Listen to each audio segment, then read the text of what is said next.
নিজের রাজনৈতিক প্রচারণায় এবার খোদ যীশু খ্রিস্টের আদলে নিজেকে তুলে ধরে তুপের মুখে পড়েছেন মার্কিন প্রেসিডেন্ট ডোনাল্ড ট্রাম্প। কৃত্রিম বুদ্ধিমত্তায় তৈরি একটি ছবি ট্রুথ সোশ্যালে শেয়ার করার পর খ্রিস্টান সম্প্রদায় এমনকি নিজ সমর্থকদের কাছেও ধর্ম অবমাননার অভিযোগে বিদ্ধ হয়েছেন তিনি। পরনে লাল ও সাদা রঙের আলখাল্লা, অসুস্থ ব্যক্তির মাথায় আশীর্বাদের হাত, পাশ দিয়ে নির্গত হচ্ছে ঐশী আলো, আর পটভূমিতে মার্কিন পতাকা ও রণতরীর গর্জন। মার্কিন প্রেসিডেন্ট ডোনাল্ড ট্রাম্পের এই এআই নির্মিত ছবিটি সামাজিক যোগাযোগ মাধ্যমে আসতেই শুরু হয়েছে তুমুল বিতর্ক। খ্রিস্টান ধর্মাবলম্বীরা এই ছবিকে স্রেফ আত্মপ্রচারণা নয়, বরং সরাসরি ধর্ম অবমাননা বা ব্লাসফেমি হিসেবে দেখছেন। ট্রাম্পের কট্টর সমর্থক হিসেবে পরিচিত রিপাবলিকান নেত্রী মার্জরি টেইলর গ্রিনো একে যিশু বিরোধী বা অ্যান্টি ক্রাইস্ট মনোভাব বলে কঠোর নিন্দা জানিয়েছেন।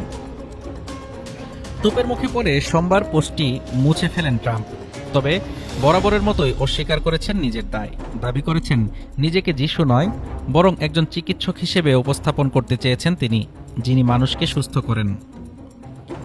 বিতর্কের শুরুটা অবশ্য রোববারের আরও আগে।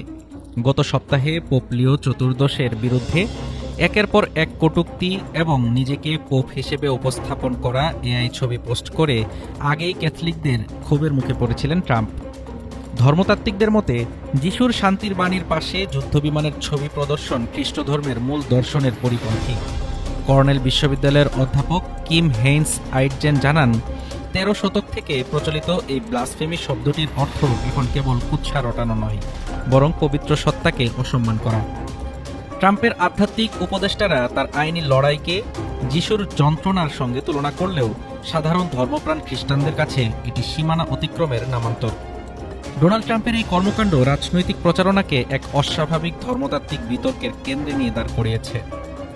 নৈতিকতার বিচারে তিনি দোষী কিনা সেই ভার সময়ের উপর ছেড়ে দিলেও খ্রিস্টান বিশ্বের একাংশের ক্ষোভ প্রশমন করা তার জন্য এখন বড় চ্যালেঞ্জ।